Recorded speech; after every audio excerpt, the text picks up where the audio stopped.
Here's an application problem of a linear model. What we're giving you is the selling price of a game and a rental price of a game.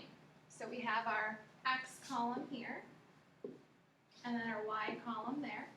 So we've identified our variables. X represents the selling price, Y represents the rental price. And we want to come up with an equation in slope-intercept form that represents the rent and selling price.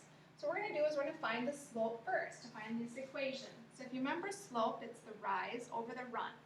So I'm going to choose two order pairs. I'm going to have this x1, y1, x2, y2. I'm just choosing two order pairs, and I'm going to go ahead and substitute in. So y sub 2 is 12, y sub 1 is 9, over x sub 2, which is 90, minus x sub 1, which is 75. Now we're going to go ahead and reduce those numerator and denominator values. So 12 minus 9 is 3. 90 minus 75 is 15.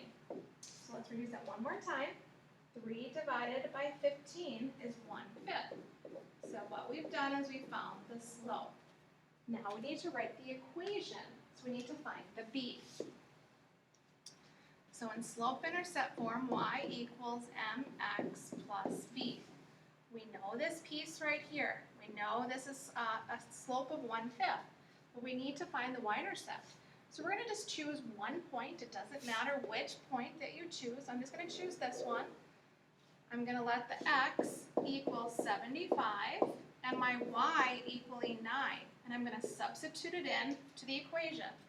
So 75 is going in for x. 9 is going in for y, and then we can find our b, our y-intercept. So let's go ahead and do that. So the y equals 9. The slope we found was 1/5. The x value is 75, and the b is unknown. Now we're going to go ahead and solve this for b. So the first thing we do is we're going to go ahead and throw a 1 underneath that 75. And I'm going to multiply the fractions together. When you multiply fractions, you multiply across. So 1 times 75 is 75. And then 5 times 1 is 5. Now we're going to go ahead and divide that fraction of 75 divided by 5 is 15. And now we have one more step. We have to subtract 15 from both sides. So 9 minus 15 equals b. So b equals negative 6. So this is our y-intercept. Now we can come up with the equation in slope-intercept form. So y equals mx plus b. Remember, our slope was 1/5, so we're going to plug that in for m. Our y-intercept is negative 6. So we've now written the equation for these data points of this application problem. Now we might take it a step further in problems where we might give you a value for an x or a value for y, and you have to solve for the other. And that's why it would be a good idea to write this linear equation, this linear model.